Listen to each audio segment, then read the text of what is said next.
जिंदाबाद, राहुल गांधी जिंदाबाद। ऐसे करते हैं, ऐसे करते हैं। ये कौन करता है? फेंकने का काम करेंगे। दिखाइए कैमरे में। ये प्रोटेस्ट कांग्रेस का नहीं, सभी पार्टियों का प्रोटेस्ट है। ये तरीके से लंगड़ी लूली गूंगी सरकार की वजह से ईवीएम मशीन जलाई गई। सोचिए, निर्वाचन आयोग के संदर्भ में ये बात है, मगर जांच का कोई विषय नहीं है।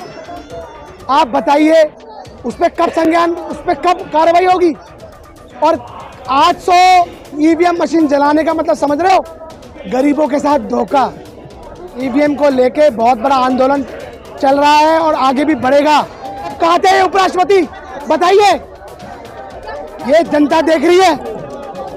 ऐसे करते हैं, उससे कुछ नहीं होगा। आप उपराष्ट्रपति हैं, आपके लिए सब पार्टी बराबर है। आपके लिए देश पहले, ना कि प्रधानमंत्री पहले। 142 सांसद को निलंबित कर दिया। इतिहास भारत में पहली बार देखने को मिला है ऐसा।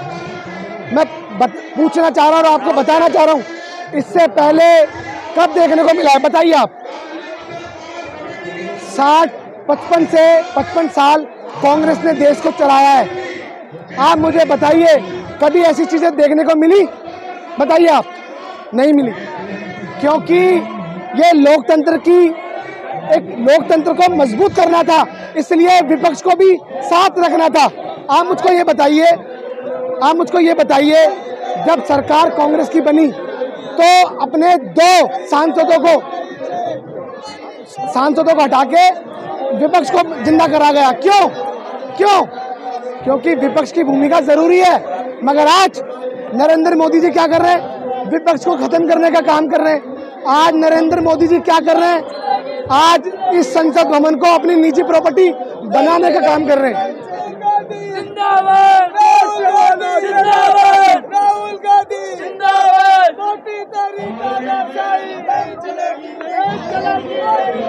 ये जो गठबंधन है, आज ये जो लड़ाई है, ये सभी पार्टियों की लड़ाई है। मैं पूछना चाह रहा हूं, अगर आज ये सारी पार्टियां कांग्रेस के साथ नहीं खड़ी होंगी तो कल को इन सभी पार्टियों को खत्म करने का काम नरेंद्र मोदी करेंगे। क्योंकि चुन चुन के नरेंद्र मोदी जी सबको बंदी बना रहे हैं, सबको जेलों में डालने का काम कर रहे हैं। और सिर्फ मांग क्या है कि ये जांच क्यों नहीं कराते? संसद भवन के अंदर वो कैसे घुसे? संसद भवन के अंदर वो किसके पास में घुसे? बताइए आप। जवाब दो। बिल्कुल सरकार है। और आज देखिए, इस देश का चौथा स्तंभ मीडिया दिखाने को राजी नहीं हो रहा। मीडिया क्या दिखा रही है? मीडिया क्या दिखा रही है आज बताइए, मीडिया क्या दिखा रही है? मीडिया दिखा रही है अलग चीजें। मीडिया ना महंगाई पे कुछ बात करती, मीडिया ना ही रोजगार पे कोई दिखाती। आज मीडिया दिखा रही है हिंदू मुस्लिम। आप मुझे बताइए, हिंदू मुस्लिम की आग जलनी कब खत्म होगी इस देश में? इस देश में भाईचारा का गर्माहट रहनी चाहिए, और नरेंद्र मोदी जी इसे खत्म करने का काम कर रहे हैं। बताइए। मैं पूछना चाहता हूँ, नरेंद्र मोदी जी कैसे करते हैं? पकड़ना भैया। ऐसे करते हैं। ये कौन करता है? ये देश का प्रधानमंत्री करता है, संसद भवन के अंदर करते हैं। आप बताइए, क्या ये गलत नहीं है? ये किसकी मिमिक्री करते हैं? आप मुझे बताइए, एक पढ़े लिखे व्यक्ति को आप पप्पू बनाते हो और आपकी डिग्री क्या है?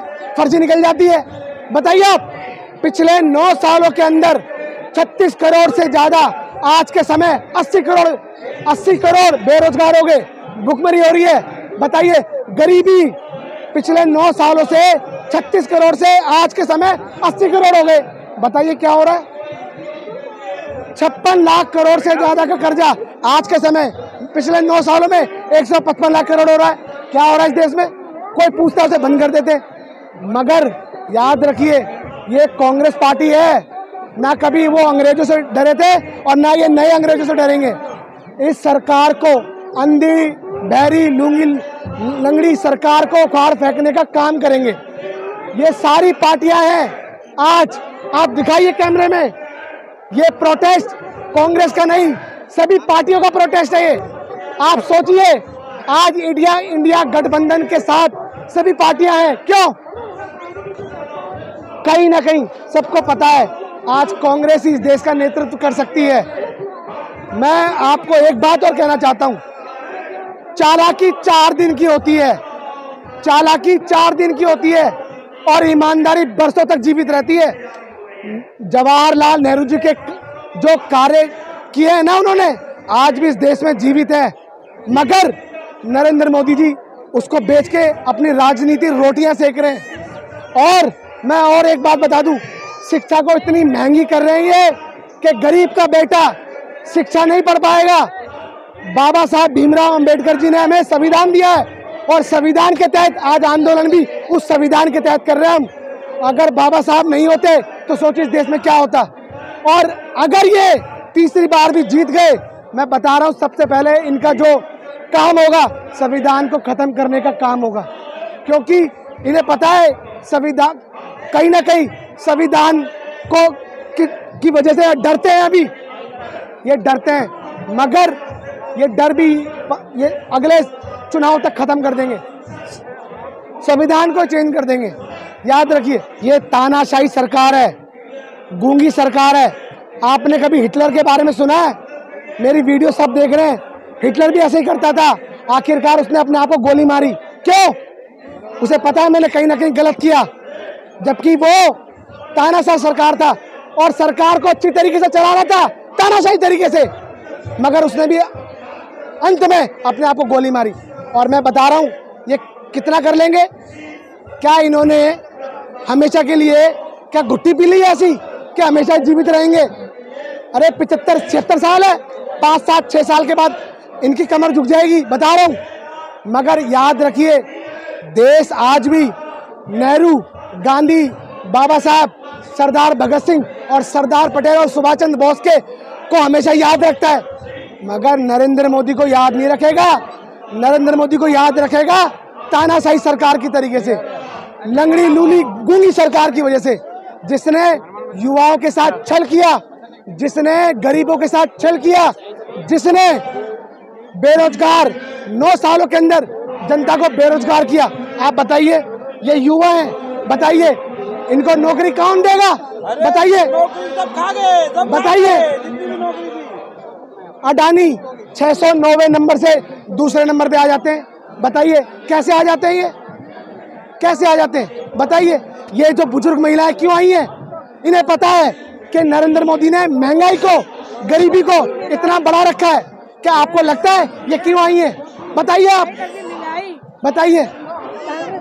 400 रुपए का सिलेंडर, 400 रुपए का सिलेंडर कांग्रेस पार्टी ने दिया था और आज 1100 रुपए कर दिया। राजस्थान में, मध्य प्रदेश में, सुनिए, राजस्थान, मध्य प्रदेश और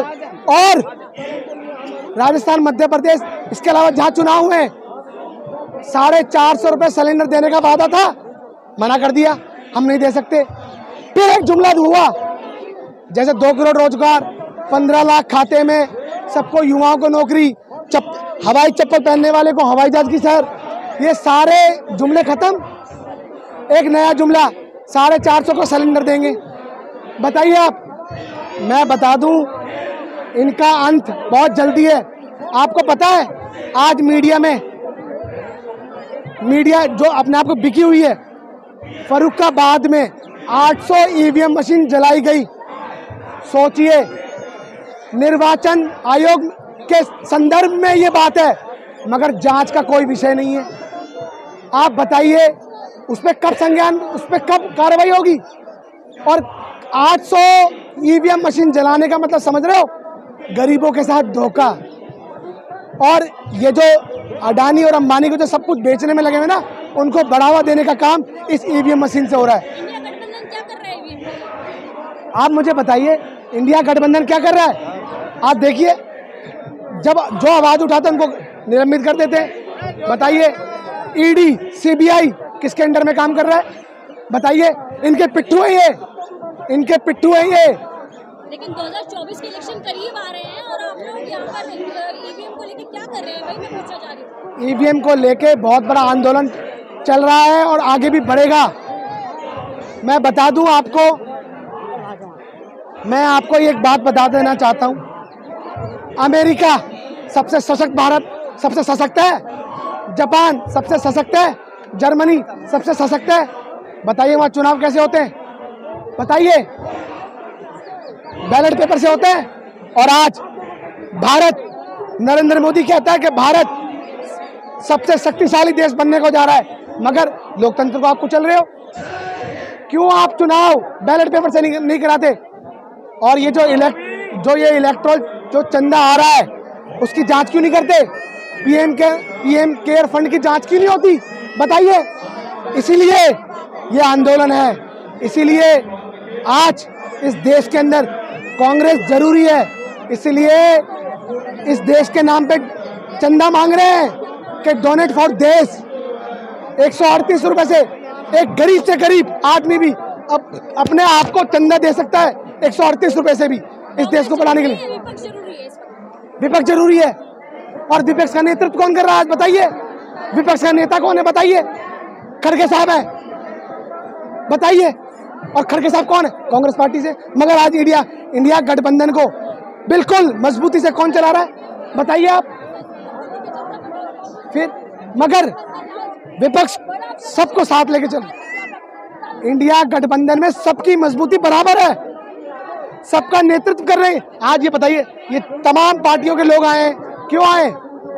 इस इंडिया गठबंधन के लिए। ऐसा भी कहा जा रहा है कि इंडिया गठबंधन में मल्लिकार्जुन खड़गे को प्रधानमंत्री का चेहरा बनाने की वजह से काफी लोग नाराज हैं। देखिए, वो इंडिया गठबंधन की अंदरूनी बातें, उस पर सलाह करके सब कुछ हो जाएगा, मगर आज देश में जो चल रहा है उसे दिखाना चाहिए। आज उपराष्ट्रपति कहते हैं मेरी मजाक उड़ाई जा रही है, जाटों को बदनाम किया जा रहा है। तो साक्षी मलिक कौन है बताइए आप, जिसने पहलवानी से अपने आप को दूर कर दिया? क्यों? उपराष्ट्रपति कहाँ थे उस वक्त जब उसको दिलासा देने की बारी है? तो कहाँ थे वो बताइए? 700 से ज्यादा किसान सड़कों पे मर गए, शहीद हो गए, किसकी वजह से बताइए? इस अंधी, गूंगी, बहरी, लंगड़ी सरकार की वजह से। तब कहाँ थे उपराष्ट्रपति बताइए?